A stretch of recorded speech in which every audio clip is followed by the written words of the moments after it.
여러분은 드라마나 영화, 소설 이런 이야기들을 좋아하시는지요? 저는 좀 소설 같은 거를 많이 좋아했었습니다. 그런데 이야기가 예상하던 대로 흘러가게 되면 너무 뻔해서 재미없게 느껴지고 곧 흥미를 잃게 되지요. 그렇지만 반전이 일어나거나 예상 밖의 사건이 벌어지면 굉장히 흥미를 느끼게 됩니다. 그래서 드라마라던가 영화를 봐도 시청자의 시선을 붙잡기 위해서 반전 그리고 예상 밖의 사건들이 많이 발생하는 것을 보게 됩니다. 그런데 이 세상에 어떤 이야기도 예수 그리스도의 이야기와 같은 반전은 없을 것입니다. 예수님께서는 십자가에 못 박혀서 죽으셨습니다. 정말로 죽었기 때문에 이 뼈를 부러뜨리지도 않았어요. 십자가에 달린 사람들이 잘 죽지 않고 오랫동안 죽어가고 있기 때문에 나중에는 뼈를 꺾어서 죽게 만드는데, 예수님은 십자가 위에서 정말로 죽으셨기 때문에 뼈를 상하지 않았던 것입니다. 그리고 나서 그 예수님을 돌무덤에 장사를 지내고 3일이 지났습니다. 이 여성 제자들이 예수님의 무덤에 도착했을 때 본 것은요, 무덤을 막고 있던 커다란 돌이 굴러간 모습이었습니다. 그들은 또한 눈처럼 흰 옷을 입고 번개 같은 모습을 한 천사와 또 죽은 사람처럼 되어 있는 경비병의 모습을 보았습니다. 놀라운 광경이 아닐 수 없습니다. 그런데 더 놀랍게도 천사가 말을 합니다. 두려워하지 말아라. 예수께서 살아나셨다. 옆 사람 보시면서 한번 말씀해 보실까요? 예수님께서 다시 사셨습니다. 네, 예수님께서 다시 사셨습니다. 죽은 자가 살아나는 기적이 일어난 거예요. 이 죽음으로 가득한 세상에 생명이 하늘로부터 침투한 것입니다. 이 죽음이 가득한 이 세상 가운데, 심지어 예수님마저 죽으셨던 그 시간 가운데 하나님께서 반전을 일으키시고 생명의 역사를 쓰기 시작하셨습니다. 여러분, 예수 그리스도의 부활은 새로운 시작입니다. 어떤 새로운 시작일까요? 첫 번째로 예수님의 부활은 우리를 의롭게 하시는 시작입니다. 예수 그리스도를 믿는 사람들은요, 그의 과거가 달라졌습니다. 예수 그리스도께서 십자가에 달려 죽으셨다가 부활하시는 것을 통해서 예수님께서 이 세상에 오셔서 하시는 그 구원 사역이 완성되었어요. 예수님께서 부활하셨을 때 하나님 아버지는 예수께서 우리 인류의 죄를 위해서 고난받으시고 또 죽으셨다는 것을 인정해 주셨습니다. 이제 예수님께서는 더 이상 이 사망 권세 아래 머무르고 계시지 않습니다. 그리스도는 우리가 치러야 될 죄의 대가를 대신해서 치러 주셨습니다. 그래서 우리가 받아야 되는 이 죄의 형벌도 다 탕감해 주셨습니다. 우리에게 어떠한 죄책도 남아있지 않게 된 거예요. 우리가 어떤 죄인일지라도, 정말 하나님을 거절했던 죄인, 그리고 이 세상에서 살면서 각종 죄를 지었다 하더라도 우리에게는 아무런 죄책이 남아있지 않게 된 거예요. 우리의 과거가 완전히 바뀌게 된 것입니다. 이것은요, 예를 들면 이런 거예요. 제가 죄를 지어가지고 그러면 어떻게 됐죠? 기소를 당하고 법원에서 재판을 받게 됩니다. 그럼 제가 지은 죄에 대해서 뭐 징역이 나올 수도 있고 벌금이 나올 수도 있고, 때로는 민사 재판이면 뭐 합의금을 줘야 될 수도 있겠죠. 근데 저는 그 값을 치를 수가 없는 거예요. 징역을 하기에는 뭐 안 되고 또 벌금을 낼 돈도 없고 이런 상황이다. 그런데 누군가가 나타나서 벌금도 대신 내주고 합의금도 대신 지불해주고 징역도 대신 살아주는 거죠. 그래서 그 사람 덕분에, 저를 대신해서 모든 이 죄값을 치른 사람 덕분에 제가 무죄라고 판사가 선언을 해주는 것, 이런 일이 만약에 있다고 해봅시다. 그것이 바로 우리가 이 하나님으로부터 용서함을 받은 거예요. 예수 그리스도께서 우리의 죄값을 다 치러주셨기 때문에 우리는 무죄가 된 것입니다. 우리의 죄가, 믿는 자의 죄가 다 용서된 것입니다. 그 예수 그리스도의 부활은요, 또 거듭남의 시작입니다. 이 예수 그리스도를 믿는 자에게 있어서 현재가 바뀌어버린 거예요. 예수 그리스도를 죽은 자 가운데서 부활하게 하심으로 말미암아 우리를 거듭나게 하사 산 소망이 있게 하시며, 이 말씀은 베드로전서 1장 3절 말씀인데요. 예수님께서 부활하셨기 때문에 우리가 거듭날 수 있었다는 것입니다. 이것은 무엇입니까? 그리스도께서 부활하셨기 때문에 영적으로 죽어있던 우리가 영적으로 살아나게 됐다는 거예요. 그리고 이 부활의 능력 때문에 새로운 삶을 살게 되었다는 것입니다. 이 부활의 능력 때문에 이 영원한 하나님 나라에서 영원히 누리게 될 이 부활의 삶, 그 부활의 능력을 이 세상 가운데서 맛볼 수 있게 되었다는 것입니다. 그것은 어떤 것이냐면요, 우리가 죄를 이기고 살 수 있는 그런 힘을 얻게 된 거예요. 이 부활의 능력이 우리에게 함께하기 때문에 거듭난 우리는 죄를 이길 수가 있는 거예요. 그리고 하나님의 그 말씀을 온전히 따라 살 수 있는 힘이 생긴 것입니다. 뿐만이 아닙니다. 하나님 아버지께서 우리에게 맡겨주신 그 사역을 감당할 수 있는 능력 또한 부어지게 된 것입니다. 여러분, 이 부활의 능력이라고 하는 거는요, 정말 놀라운 거예요. 이 우리가 죄를 이길 수 있고 하나님께 순종할 수 있고 또 주의 일을 감당할 수 있는 이 능력은요, 정말 부활의 능력이라는 거예요.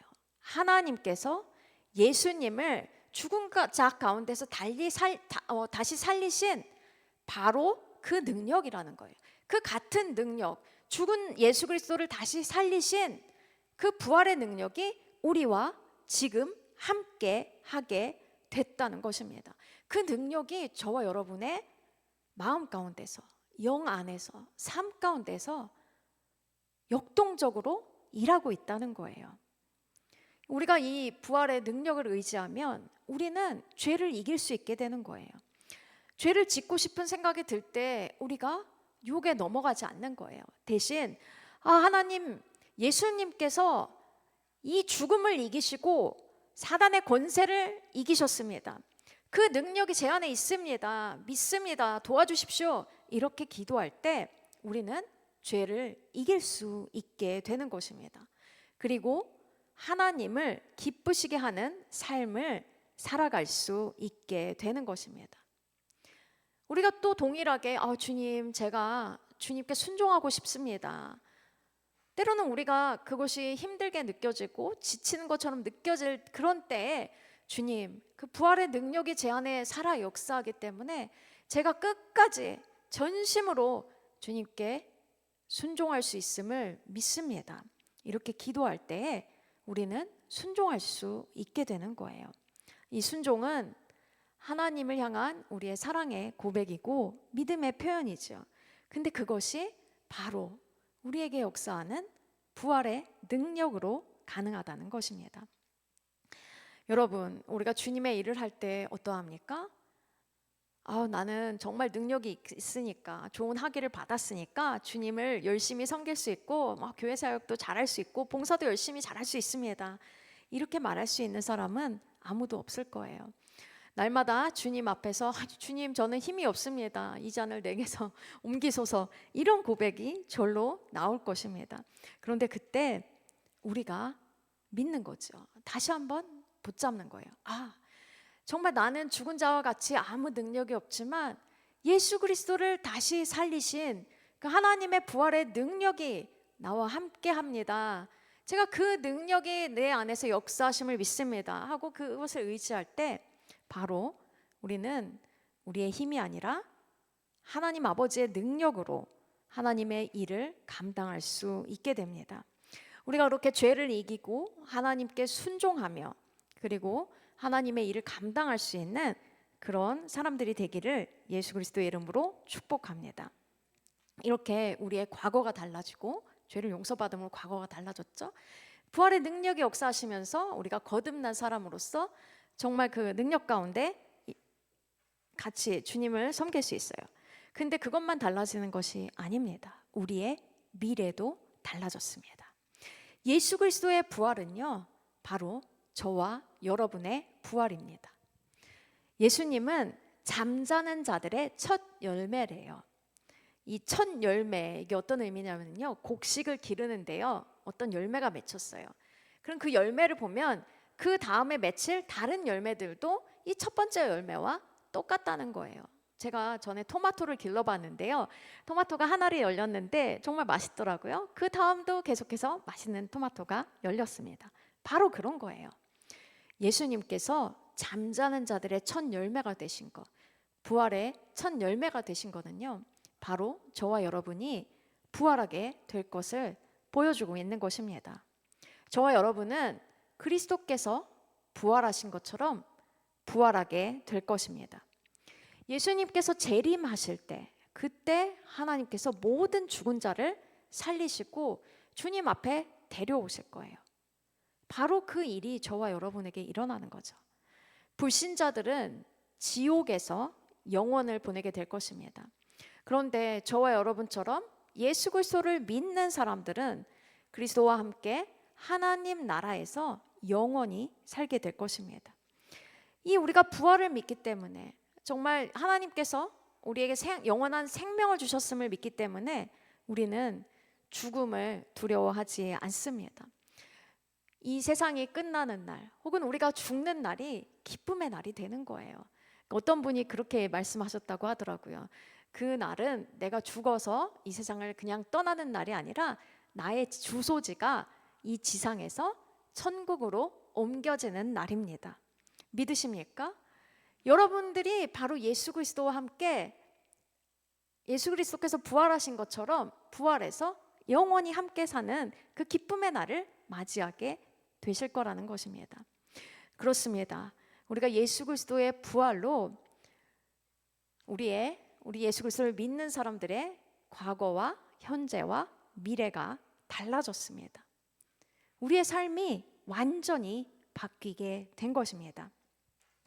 그런데요, 우리는 또 이것을 또 알아야 돼요. 이 예수 그리스도의 부활 때문에 우리가 새롭게 시작한 이 삶을 우리의 일상 가운데서 누릴 수 있다는 것입니다. 예수님께서는 제자들과 함께 원래 유월절 명절을 지내기 위해서 예루살렘으로 올라가신 거예요. 근데 명절을 지내러 간 그 예루살렘에서 갑자기 붙잡혀서 죽게 되신 거죠. 이 잡혀가시고 신문 받으시고 또 고난받고 십자가에 달려서 죽으신 다음에 그 내려지기까지 겨우 하루가 되지 않았어요. 믿으십니까? 이 목요일 밤에 잡혀가셨는데 달려서 돌아가신 게 금요일 오후 3시라는 거예요. 24시간도 되지 않는 시간 내에 이 모든 일들이 갑작스럽게 벌어졌다는 것입니다. 대제사장과 바리새인, 이런 종교 지도자들이 얼마나 조직적이고 계획적으로 이 예수 그리스도가 죽을 수 있도록 계획을 세워놨는지 모르겠습니다. 그러자 그때 제자들은 너무나 두려웠어요. 너무나 떨렸습니다. 그래서 흩어져 버렸어요. 단지 여자 제자들 몇 명만 이 십자가 처형 장소에서 기다렸습니다. 근데 그때 예수 그리스도의 숨겨진 제자가 나타났어요. 아리마대 요셉이라고 하는 사람입니다. 이 사람은 공의회 회원이었고 또 부자였어요. 근데 그 사람이 빌라도에게 찾아가서 예수님의 시신을 달라고 청구합니다. 그래서 그 예수님의 시신을 모셔다가 자신을 위해서 만든 그 돌 무덤, 이 바위를 깎아가지고 굴을 파서 만들어 놓은 무덤이 있었단 말이에요. 거기에다가 예수님을 장사 지냅니다. 이제 무덤을 열어놓지는 않고 무덤에다가 돌을 굴려서 무덤 문을 막아 놓았죠. 근데 이제 한두 시간이 지나면 안식일이 시작될 것이었어요. 그러다 보니까 급하게 그 일을 해야 돼서, 원래는 향유를 많이 이렇게 발라서 부패할 때 냄새가 굉장히 적게 나도록 해야 되는데 급하게 하면서 그냥 세마포로 싸고 이렇게 장사를 지낸 것이죠. 이 제자들이 따르던 예수님은 이제 계시지 않는 거예요. 이 제자들이 얼마나 슬펐을까요? 그리고 예수님께서 죽으시면서 제자들이 꿈꿔왔던 이스라엘의 회복, 그 꿈은 산산조각이 나버린 거예요. 그것을 위해서 예수님을 열심히 따라다녔는데 얼마나 허무했을까요? 또 제자들은 예수님을 따라다녔다는 것 때문에 죽을 수도 있었습니다. 얼마나 두려웠을지요. 모든 것이 끝난 것 같았습니다. 절망만 남았습니다. 여러분, 절망은 무서운 것입니다. 이 베트남 전쟁 때 많은 사람들이 죽었는데요. 이 전쟁 자체라던가 아니면 질병 이런 걸로 죽은 게 아니래요. 절망했기 때문에 죽어버렸다고 합니다. 그래서 그런지 키에로 케고르라는 철학자는요, 절망이 죽음에 이르는 병이다 이렇게 말했다고 합니다. 이 제자들은 모든 것이 끝난 것 같아서 절망에 빠졌습니다. 이 절망 가운데 어디론가 숨어버렸습니다. 그들은 너무나 무기력했어요. 아무것도 하고 싶지 않았을 수 있습니다. 절망에 빠지면 우리가 살아도 산 것 같지 않지요. 안식일이 지났습니다. 그리고 새 날이 밝았어요. 예수님께서 십자가 처형 당하고 3일째 되는 날이에요. 예수님의 여성 제자, 그 십자가 처형 장소에 끝까지 함께했던 막달라 마리아, 그리고 또 다른 마리아, 그들은 예수님의 무덤까지도 같이 따라갔던 사람들이에요. 근데 이 새날이 밝아오니까 예수님의 무덤으로 달려갔습니다. 오늘 읽은 마태복음에는 기록되어 있지 않은데요, 다른 복음서에 의하면 이들이 향유를 싸들고 갔다는 거예요.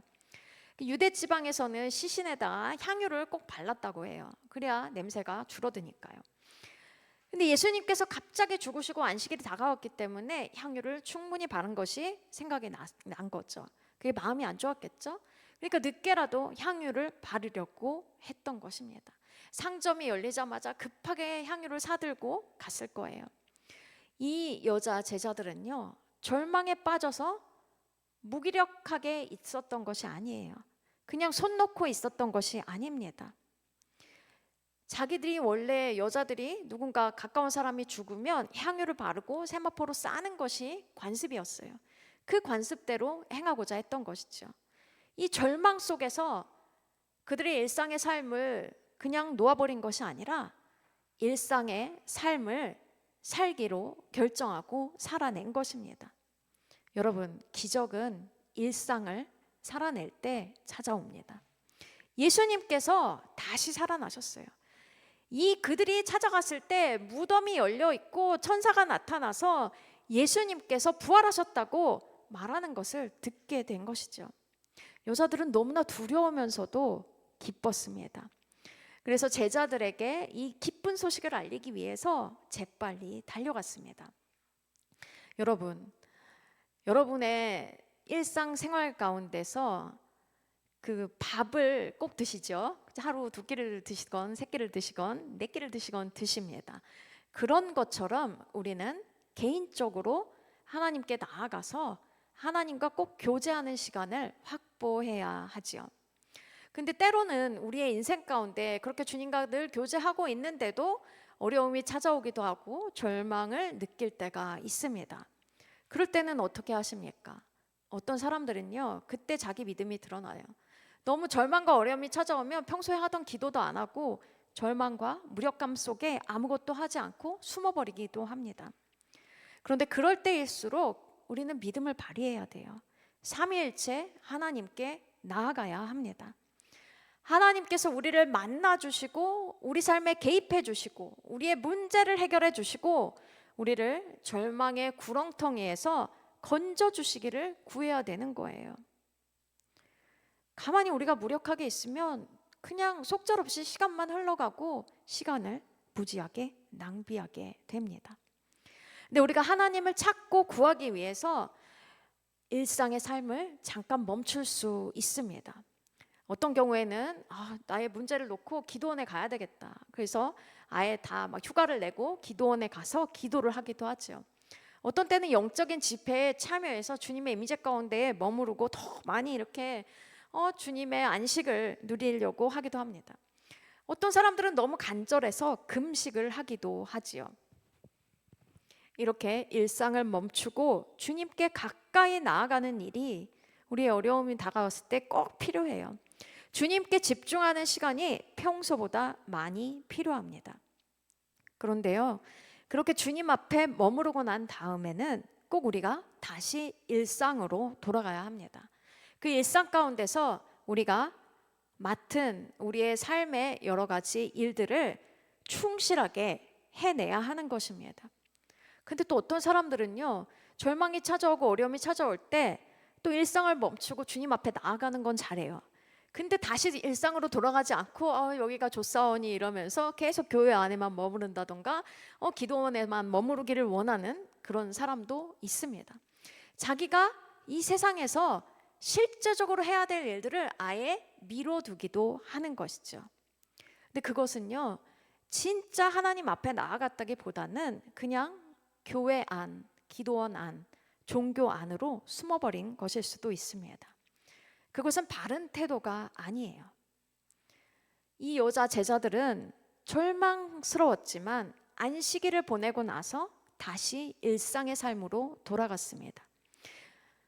이 일상을 살아내는 두 명의 마리아에게 새로운 삶이 시작되었어요. 이 두 명의 마리아는 누구보다도 먼저 부활하신 예수님을 만났습니다. 그들은 그 누구보다도 먼저 이 부활하신 예수님의 몸, 발을 만지면서 예배를 드렸어요. 그 누구보다 먼저 이 기적을 경험하며 하나님께서 이루시는 반전의 역사를 보았습니다. 십자가에서 모든 것이 끝난 줄 알았는데 끝이 아니었던 거예요. 오히려 새로운 시작이었습니다. 절망이 아니라 희망이었어요. 슬픔이 아니라 더 큰 기쁨이었습니다. 죽음이 아니라 생명이었어요. 예수님께서는 이 두 마리아에게 제자들에게 전할 메시지를 주십니다. 그것은 예수님과 제자들이 갈릴리에서 만나자는 거예요. 갈릴리가 어떤 곳입니까? 이스라엘 사람들에게 갈릴리는 변방, 주변부였어요. 그런데 갈릴리는요, 예수님과 제자들의 삶의 터전이고 사역의 현장이었습니다. 예수님은 갈릴리를 중심으로 하나님 나라를 선포하시고 말씀을 가르치시고 치유를 행하셨어요. 이 제자들은 그 예수님과 함께 다녔고 또 갈릴리에서 전도했습니다. 이 부활하신 예수님은 이 제자들과 일상에서 만나고 싶었던 거예요. 새로운 장소에 가야지만 새로운 시작을 할 수 있는 것이 아닙니다. 이 제자들은 바로 주님과 늘 함께 하던 그곳 갈릴리에서 그들이 원래 살던 그들의 일상에서 새로운 시작을 맛보게 되는 거예요. 주님은 새로운 시작을 우리가 다른 어떤 곳에 가서가 아니라 바로 우리가 있는 지금 이곳에서 시작하기를 원하십니다. 왜냐하면 예수 그리스도의 부활이 새로운 시작이기 때문이에요. 이 새로운 시작점이 우리의 일상이 될 수 있다는 것입니다. 이 우리의 삶과 우리의 삶의 터전과 우리의 사역의 현장에서 주님은 바로 우리를 만나고 싶어 하십니다. 그냥 주님이 아니죠. 부활하신 주님이에요. 모든 능력과 권세가 있으신 주님이 우리의 바로 지금 이곳에서 만나고 싶어 하신다는 거예요. 우리가 바로 지금 이곳에서 새로 시작할 수 있게 하신다는 것입니다. 우리에게는 새로운 시작을 원하는 영역이 틀림없이 있을 것입니다. 어떤 분들은 자기의 마음이 너무 좀 어려워서 마음이 좀 새로워지면 좋겠다, 이런 마음을 갖고 계신 분도 있죠. 또 어떤 분들은 삶의 반전이 일어나기를 원하시는 분들이 있어요. 내 삶이 몇 년 동안 너무 변화가 없고 막 물에 물 탄 듯 술에 술 탄 듯 나는 그냥 어떤 발전 없이, 주님은 분명히 돌파를 말씀하시는데 돌파하지도 않고 변화가 없네 이러면서 이렇게 매너리즘에 빠지는 분들도 있습니다. 반전을 원하는 분이 있다는 거예요. 죄를 이기고 주님을 잘 섬기길 원하는데 지금 뭔가 능력이 부족하다고 느끼는 사람도 있습니다. 여러분, 죄를 이기고 주님을 잘 섬기기를 원하며 기도하셨습니까? 그러면 그냥 주님을 섬기면 되는 거예요. 죄를 이기면 되는 것입니다. 혹시 시험을 보는 것 때문에 기도를 하셨습니까? 그러고 나면은 시험 공부를 열심히 해야 되는 거예요. 직장을 얻기 위해서 기도했습니까?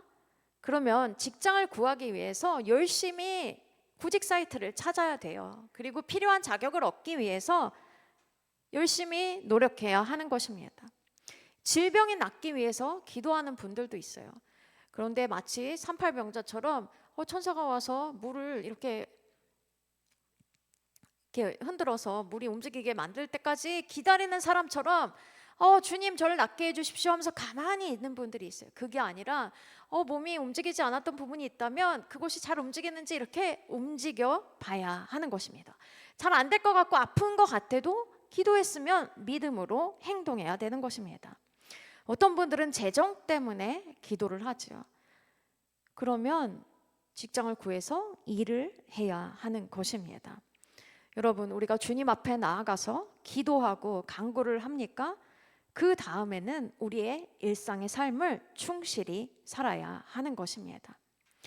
저와 여러분이 지금 이곳에서 우리의 일상 가운데서 부활하신 예수님을 만나면 이 부활하신 예수님께서 우리에게 주시는 새로운 시작을 맛보기를 축복합니다. 이 우리의 삶 가운데 부활하신 예수 그리스도의 그 능력이 함께할 때 우리의 삶이 더욱 풍성해지고 우리의 삶의 이야기가 더욱더 풍성해질 줄로 믿습니다. 이제 말씀을 맺기를 원합니다. 여러분 어떤 예화가 있는데요. 늘 언제나 즐겁고 기쁘고 그래서 얼굴이 환하고 이렇게 빛나는 그런 꽃을 파는 할머니가 계셨대요. 이제 어느 날은 단골 손님이 그 할머니에게 물어봤습니다. 할머니는 보니까 늘 얼굴이 밝고 빛나고 즐거워하시는데 걱정 근심이 전혀 없으신가 봅니다. 그랬더니 할머니가요, 천만의 말씀입니다. 세상에 걱정 근심이 없는 사람이 어디 있습니까? 저에게도 고통스러운 일, 짜증나는 일, 걱정거리가 있습니다. 근데 다른 그 단골 손님이 질문합니다. 그런데 어떻게 그렇게 매일같이 즐겁게 사실 수가 있으세요? 그랬더니 할머니가 대답하기를 저는 3일의 비밀을 가지고 삽니다. 네? 3일의 비밀이라니요? 그것이 무엇이죠? 할머니가 다시 한번 말합니다. 3일의 비밀이란 이 문제가 생길 때마다 새로운 걸 원할 때마다 하나님께서 그 문제를 해결하실 수 있도록 하나님께 맡겨버리고 조용히 3일을 기다리는 것입니다.